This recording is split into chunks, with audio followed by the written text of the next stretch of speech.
Suvaiyo Suvai. Sakthi Masala Suvaiyo Suvai நேயர்களுக்கு என்னுடைய வணக்கம். என்னோட ஃபுட் ஹேபிட்ஸ் பற்றி சொல்லணுன்னா, நான் சின்ன வயசுலேருந்தே சினி ஃபீல்டில் தான் இருக்கேன். ஸோ சின்ன வயசுலேருந்தே நல்லா சாப்பிட்டு வளர்ந்த பொண்ணு தான் நான்.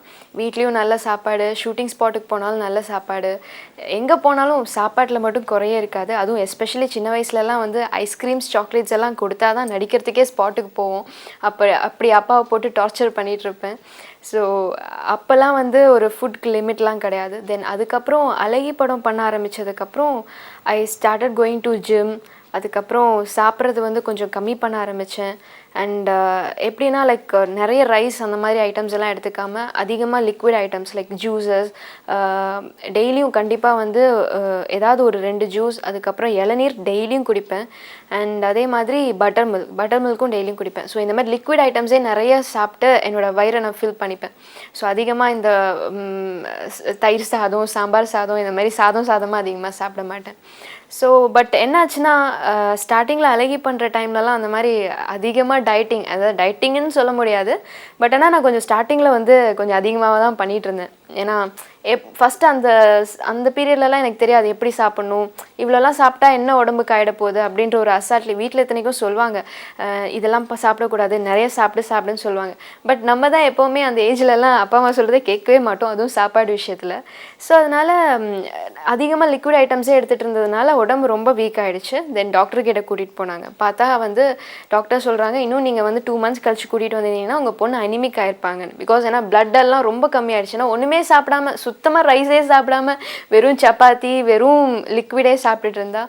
ஸோ தென் அதுக்கப்புறம் எனக்கு டாக்டர் அட்வைஸ்க்கு அப்புறம் தான் வந்து நான் ப்ராப்பராக வந்து ஒரு ஷெட்யூல் போட ஆரம்பித்தேன். லைக் எப்படின்னா, காலையில் எந்திரிச்ச உடனே 1 tumbler இளநீர், தென் அதுக்கப்புறம் வந்து மில்க், ஆல்மோஸ்ட் லைக் மைலோ அந்த மாதிரி ஏதோ ஒரு product, any milk product.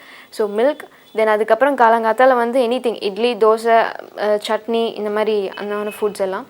And afternoon எடுத்துக்கிட்டால் கொஞ்சோண்டு ரைஸ், அந்த ரைஸோட ஏதாவது வெஜிடபிள்ஸ், இந்த நிறைய பொரியல்லாம் வச்சுருப்பாங்க. இதில் வந்து நிறைய கேலரிஸ் இல்லாமல் இருக்கும். பொரியலெல்லாம் நிறைய விட்டமின்ஸ், மினரல்ஸ் இதெல்லாம் நிறையா இருக்கும். எஸ்பெஷலி இந்த கீரை, க்ரீன் வெஜிடபிள்ஸ், இந்த மாதிரி ஐட்டம்ஸ்லாம், பாவக்காய், இந்த மாதிரி நிறைய நல்ல பொருள்கள் நிறைய இருக்குது. ஸோ கொஞ்சோண்டு ரைஸில் வந்து அந்த பொரியல் எல்லாத்தையும் மிக்ஸ் பண்ணி சாப்பிட்ருவேன். தென் அதுக்கப்புறம் அந்த கொஞ்சோண்டு ரைஸ் சாப்பிட்றதுனால கொஞ்சம் பசிக்கும். ஸோ அப்போ வந்து ஜூஸஸ் நல்ல ஒரு நாளும் ஒரு ஜூஸ். நான் முன்னாடி எப்படி சாப்பிட்டேன்னா டெய்லியும் ஒரே ஜூஸ் குடிப்பேன், எப்படியோ வயிறு நம்பினா போதும் அப்படின்னு இருந்தேன். ஸோ டாக்டர் அட்வைஸ்க்கு அப்புறம் வந்து நான் ஒரு நாள் ஒரு ஜூஸ், லைக் ஒரு நாள் கேரட் ஜூஸ், இன்னொரு நாள் வந்து பேரிச்சம்பழம் ஜூஸ் கூட சாப்பிட்லாம். பிகாஸ் எங்கள் வீட்டில் எங்கள் அம்மா பண்ணுவாங்க, மில்க்கும் பேரிச்சம்பழத்தையும் கட் பண்ணி போட்டு மிக்ஸ் பண்ணி தருவாங்க. ஸோ அதுவும் உடம்புக்கு அயன் சத்து ரொம்ப நல்லது. ஸோ இன்னொரு நாள் வந்து டொமேட்டோ ஜூஸ், இன்னொரு நாள் வந்து வாட்டர்மெலன் ஜூஸ், இப்படி ஒரு நாள் ஒரு ஜூஸ், இந்த மாதிரிலாம் ஃபாலோ பண்ணேன். So then after that I became very healthy. ஒரு நல்ல ஒரு ஃபிட்டாகவும் இருக்க முடிஞ்சது, ஒரு நல்ல ஹெல்த்தியான ஒரு பர்சனாகவும் இருக்க முடிஞ்சது. ஏன்னா எப்போவுமே வந்து இந்த டீனேஜ்லலாம் கேர்ள்ஸ் ரொம்ப ஹெல்த்தியாக இருக்கணும், அண்ட் அதே சமயத்தில் ஃபிட்டாகவும் இருக்கணும். ஹெல்த்தியாக இருக்கிறத விட ஃபிட்டாக இருக்கணும்னு நினைப்பாங்க. ஸோ அதுக்காக நிறைய பேர் என்ன மாதிரிலாம் டயட்டிங் பண்ணி நிறைய அனுபவப்பட்டிருப்பீங்க. ஸோ பட் இனிமேல் வந்து ஃபிட்டாக இருக்கணும் அண்ட் ஆஸ் வெல் அஸ் ஹெல்த்தியாகவும் இருக்கணும்னா இந்த மாதிரியான வெரைட்டிஸ் ஆஃப் டயட் எடுத்துக்கிட்டோன்னா I think that will be the good food. So வந்து வெஜ் நான்வெஜ் ஐட்டம்ஸ் பற்றி சொல்லணுன்னா, நான் மோஸ்ட்லி ப்ரிஃபர் நான்வெஜ். அதுவும் எஸ்பெஷலாக கேரளாவுக்கு போனால் தான் அதிகமாக நான்வெஜ் ப்ரிஃபர் பண்ணுவேன். அதுவும் டெய்லியும் ஃபிஷ். பிகாஸ் ஏன்னா அவங்களுடைய குக்கிங் ஸ்டைல் ஆஃப் ஃபிஷ் வந்து ஒரு நாள் ஒரு வெரைட்டிஸ் பண்ணுவாங்க.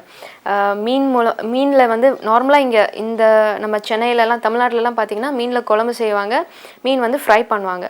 பட் கேரளாவில் பார்த்திங்கன்னா பொரியல் மாதிரி பண்ணுவாங்க, அண்ட் மீன் வந்து ஒரு ஊறுகாய் மாதிரி பண்ணுவாங்க. ஒரு வெரைட்டிஸ், நிறைய வெரைட்டிஸ் இருக்கும். அண்ட் நிறைய தேங்காய் சேர்ப்பாங்க. கோகோனட் தான் அங்கே வந்து மெயினாக ப்ரிஃபர் பண்ணுவாங்க எல்லா ஃபுட்ஸ்லையுமே. அதுவும் மீனும் தேங்காயும் தான் அதிகமாக மிக்ஸ் பண்ணுவாங்க. பட் நம்ம இந்த சைட் பார்த்தோன்னா மீனும் புளியும் அதிகமாக மிக்ஸ் பண்ணுவாங்க. ஸோ எனக்கு அங்கே இருக்கிற அந்த கேரளா ஃபுட்டில் வந்து ஃபிஷ் வந்து எனக்கு ரொம்ப பிடிக்கும். ஸோ நான் கேரளா ஷூட் போனால் சரி, இல்லை எங்கள் அம்மா வீட்டுக்கு போனாலும் சரி, எப்போவுமே போனோடனே ஆர்டர் போட்டுருவேன், எனக்கு டெய்லியும் ஃபிஷ் வேணும், ஃபிஷ் கறி இல்லை ஃபிஷ் ஃப்ரை, எனிதிங். ஏன்னா அங்கே ஃபிஷ் ஃப்ரை பண்ணுறதுனா கூட அதிகம் ஆயிலெலாம் இருக்காது, சாப்பிடும் போது வந்து கொஞ்சம் கரெக்டாக இருக்கும். பட் நம்ம இங்கெல்லாம் சாப்பிட்டோன்னா ஆஸ் யூஷுவல் இந்த ஹோட்டல்லலாம் சாப்பிட்றது ஆர் வேறு எங்கேயா இருந்தாலுமே நிறைய ஆயிலி ஐட்டம்ஸ் அந்த மாதிரி இருக்கும். அதே சம்டைம்ஸ் நாங்கள் ஷூட்டிங்காக ஹைதராபாத் போனோன்னா ரொம்ப காரம், ரொம்ப உப்பு, ரொம்ப ஆயில், அதாவது மிதங்கும் ஆயில் எல்லாம். ஏதாவது ஹோட்டல்லோ இல்லை ஷூட்டிங்லேயோ வந்து கேரியரில் வச்சுருந்தாங்கன்னா அதில் அந்த பாக்ஸில் வந்து ஒரு ஹாஃப் சிக்கன் இருக்குன்னா ஹாஃப் சிக்கன் மேலே ஹாஃப் ஆயில் ஏதோ தண்ணிக்குள்ளே போட்டு வச்சுருக்க மாதிரி இருக்கும். ஸோ அதெல்லாம் நினச்சாலே காமெடியாக இருக்கும். ஸோ அந்த மாதிரி டைம்ஸ்லலாம் ஷூட்டிங்ஸ் எல்லாம் போனோன்னா no non veg, only vegetarian, pure vegetarian. நான் சொன்ன மாதிரி அந்த பொரியல் எல்லாம் மிக்ஸ் பண்ணி சாப்பிட்றது. ஸோ அந்த மாதிரி நீட்டாக சாப்பிட்டு முடிச்சிடும். இப்போது இந்த மாதிரி வீட்டுக்கு வந்தாலோ இல்லை வெக்கேஷன் டைமில் அம்மா வீட்டுக்கோ அப்பா வீட்டுக்கோ போனாலோ ஆர் கேரளாவுக்கு ஷூட்டிங் போனாலோ தான் நான்வெஜ் எல்லாம் ஒரு பெரிய கட்டுறது. ஸோ அதுதான் எங்களோட ஷூட்டிங் லைஃப்க்கும் நார்மலாக வீட்டில் இருக்கும் போதும் நாங்கள் சாப்பிட்றதெல்லாம். அம்மா சமையல் பற்றி சொல்லணும்னா ஐம் வெரி லக்கி. ஏன்னா சம்டைம்ஸ் வந்து நான் கேரளா கூட போக வேண்டியதில்லை கேரளா ஃபுட்காக. Because my mom is Malayali. So வீட்லேயே எனக்கு சம்டைம்ஸ் வந்து கேரளா ஃபுட்லாம் எங்கள் அம்மா பண்ணுவாங்க. பட் எங்கள் அம்மா வந்து மேரேஜுக்கு அப்புறம் ஃபுல்லி சென்னையிலே செட்டில் ஆனதுனால she learned all how the Tamil peoples குக்கோ அந்த மாதிரி வந்து கற்றுக்கிட்டாங்க. பட் ஆனால் நான் எப்போயாவது சொல்வேன், அம்மா ப்ளீஸ்மா எனக்கு கேரளாவில் உங்கள் அம்மா செய்வாங்கள்ல, உங்கள் என்னோட கிராண்ட்மா செய்வாங்கல்ல, அது மாதிரி செஞ்சு தாமான்னு சொன்னால் ஷீல் ப்ரிப்பேர் வெரி குட். அதாவது எங்கள் பாட்டிலாம் எப்படி செய்வாங்கன்னா, நார்மலாக இந்த வெசல்லாம் வச்சு மீன் அதெல்லாம் பண்ண மாட்டாங்க. ஒரு அந்த பாட் இருக்கு இல்லையா, அந்த பாட்டில் மண்பானைன்னு சொல்லுவாங்க. ஸோ அதில் தான் வச்சு மீன் அதெல்லாம் பண்ணுவாங்க. அந்த குக் பண்ணும் போதே அந்த ஒரு ஸ்மெல், அந்த ஒரு டேஸ்ட் அதெல்லாம் வந்துடும். ஸோ அந்த மாதிரி எங்கள் அம்மா பண்ணித்தர சொல்லுவேன். எங்கள் அம்மா சொல்லுவாங்க, இந்த காலத்துலலாம் யாரடி பாட்லாம் வச்சு பண்ணுவாங்க, நான் வெசலே வச்சு பண்ணுறேன் அப்படின்வாங்க. இல்லை சண்டை போட்டு ஒரு நாள் இந்த மாதிரி தான் எங்கள் வீட்டில் சண்டே நடந்து எங்கள் அம்மா கூட்டிகிட்டே போயிட்டேன். வடப்பள்ளிலாம் கூட்டிகிட்டு போய் உனக்கு என்ன பாட் வேணுமோ வாங்கிக்கோ, எனக்கு வீட்டில் வந்து இன்றைக்கி அதான் செஞ்சு தரணும் அப்படின்னு. ஸோ அந்த மாதிரிலாம் நடந்தது once upon a time. So she is a very good cooker. எனக்கு என்ன பிடிச்சிருக்குன்னு தெரிஞ்சுக்கிட்டு, அதாவது நான் ரொம்ப ரேர் வீட்டில் சாப்பிட்றது. ஸோ அதனால் நான் வீட்டில் இருக்கும் போதெல்லாம் எனக்கு என்ன பிடிச்சிருக்குன்றது கரெக்டாக தெரிஞ்சுக்கிட்டு என்ன வேணும்னு கேட்டுட்டு செஞ்சு தருவாங்க. So I am lucky to have such a mom. நார்மலாக நான் ஃபாரின் கண்ட்ரிஸ் போயிருந்த போது ஜெர்மன் போகும்போது கூட ஒன்றும் தெரியல. பட் லண்டனில் வந்து நாங்கள் ஒரு 20 days ஸ்டே பண்ணியிருந்தோம் ஒரு ஃபிலிம்காக, ஒரு தெலுங்கு ஃபிலிம்காக. கிட்டத்தட்ட ஒரு 3-4 songs பண்ணோம். ஸோ டெய்லியும் வந்து எங்களுக்கு ஒர்க்னால் அவ்வளோ ஒர்க். Early morning 4 o'clock எழுந்திரிப்போம். ஏன்னா ஃபாரின் ஷூட்டுன்னும் போது ரொம்ப எக்ஸ்பென்சிவ்.